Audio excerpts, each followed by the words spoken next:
Selamun Aleyküm. Deməli, biz bugün Herbaflora firmasında laboratoriyalarımızın birindəyik. Deməli, bu laboratoriya akreditasiya olunmuş laboratoriyadır. Biz burada Herbaflora məhsullarının hamısı ilə paralel eyni zamanda bal nümunələri, yağ nümunələri, sonra propolis, çiçək tozu, arı məhsullarının hamısını yoxlaya bilirik. Laboratoriya haqqında məlumat verim ümumiyyətlə. Laboratoriyamızda analitik tərəzilər, bax bu analitik tərəzidir. Sonra bu da analitik tərəzidir. Bu pH metrdir. Mənim yadımda da əvvəllər pH metri bayaq belə çubuqlardan həmişə istifadə edirdi. İndi artıq tam avtomat bir şeydir. pH metri bundan istifadə olunur.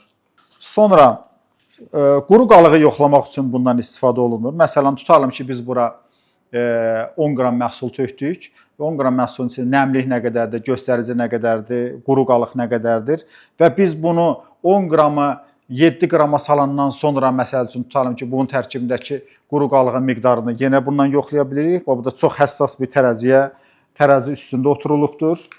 Bu isə peroksidaza ədədini yoxlamaq üçün bir aparatdır. Yəni bu nədir? Tutalım ki, məsələn, bitkilərin xarab olmasın, o xarab olanda, məhsul gəlibsə, xam mal gəlibsə, xam mal məsələn xarab olanda, yaxud da meyvələr xarab olanda, burada peroksidaza ədədi yuxarı olur. Bax, bunu bu aparatla yoxlaya bilirik rahat bir şəkildə. Daha doğrusu mikroskopumuzdur. Bu refraktometrdir. Refraktometrdə isə sulu məhsulların quru qalığını yoxlaya bilirik. Məsələn, tutalım ki, hansısa bir sulu dəmləmə eləmirsən, o sulu dəmləmənin içərisindən quru qalığı yoxlamaq üçün buradan istifadə olunur.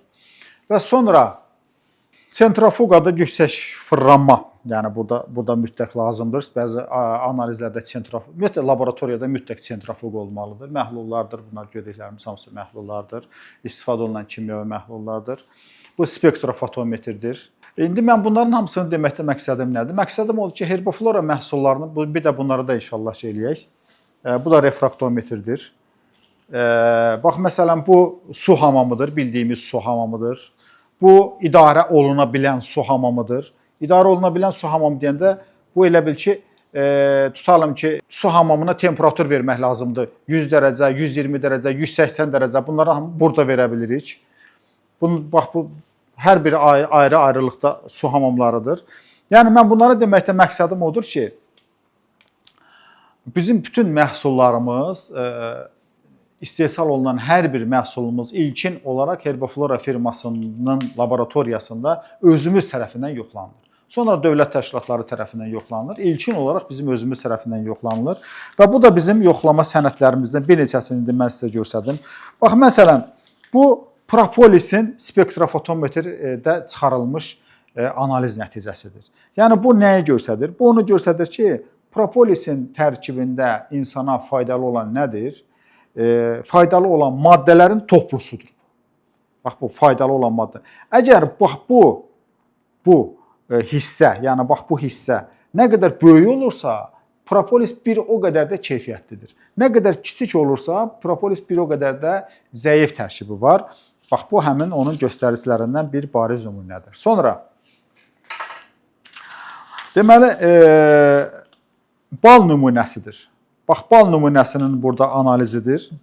Xatırladım ki, bir də burada bal yoxlanılır və balın tərkibində saxaroza varsa, yəni şəkər qatılıb, qatılmayıb, arı uzaqdan gətirib, yaxından gətirib və sonra və yaxud da ki, arı hansı çiçəklərdən bal toplayıb. Bunların hamısı haqqında bax, bu analiz nəticələri var və biz bunları rahatlıqla bax, bu laboratoriyada təyin edə bilərik ki, əlimdə tutduğum bal nə balıdır, tərkibi nədir və hansı məsafədən arı bunu gətirə bilib. Yəni, uzaq məsafədən gətirəndə diastaz ədədi yuxarı olur, o daha yaxşı bal sayılır.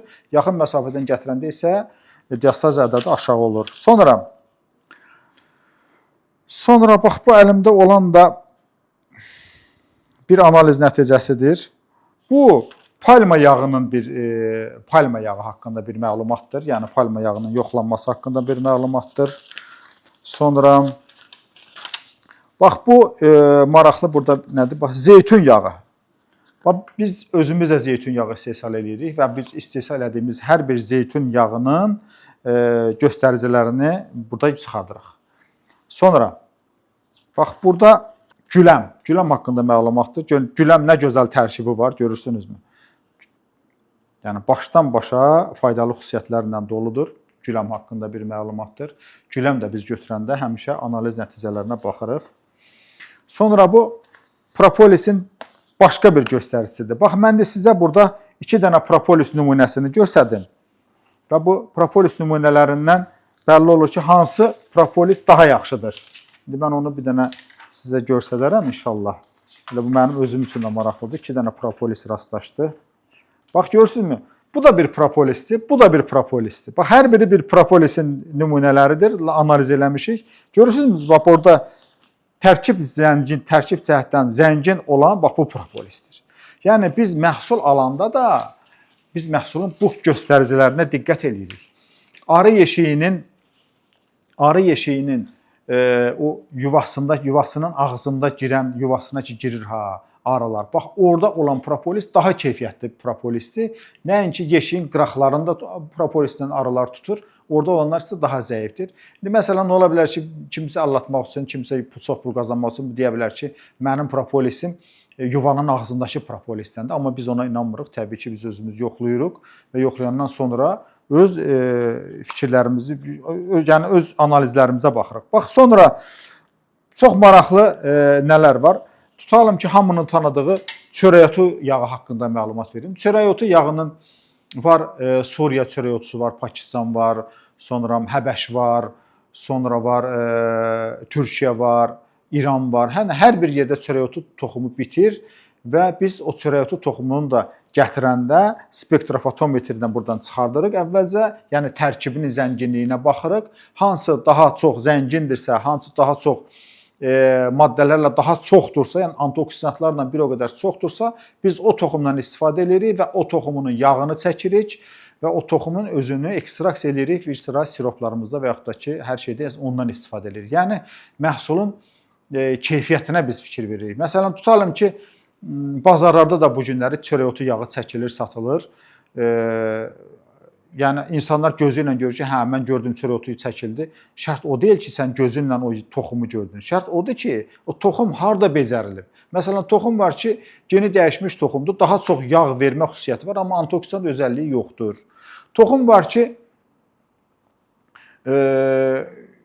istifadə edirsən, elə bilirsən, adi günəbaxan yağıdır. Yəni, heç qarazirənin acılığı yox, qoxusu yox. Amma toxum da var ki, bir balaca ağza vurursan, tünd qoxusu, acılığı və içmək də olmur. Amma ən gözəl də yağ həmin yağdır. Yəni, biz onların hamısına diqqət eləyərək, yəni bunları biz burada laboratoriyamızda yoxlayandan sonra biz məhsulu almaq haqqında düşünürük ki, bəli, bu məhsulu almaq olar, bunu almaq olmaz və yaxud da ki, bu çiçək tozunu və yaxud da ki, bu balı və yaxud da bu propolisi və yaxud da bitkiləri, məsələn, dediyim kimi, peroksaz ədədini yoxlamaqla, tərkibindəki nəmi, kifi, bunlara təyin eləməklə təyin eləyirik ki, məsələn, bəlkə bu bitki nəmli bir şəraitdə saxlanılıb, kiflənib və bundan sonra kiflənəndən sonra bizə gətirib bunu satmaq istəyirlər.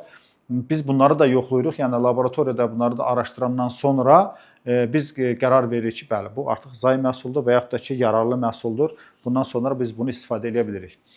Yəni, məlumat verməkdə də bir də məqsədim odur ki, yəni hər bir məhsulumuz bu laboratoriyada yoxlanılır və ondan sonra dövlət təşkilatlarına yoxlanılandan sonra satışa çıxır. Yəni, deməyim odur ki, əminliklə siz bizim Herbaflora məhsullarından istifadə edə bilərsiniz inşallah. Sağ olun.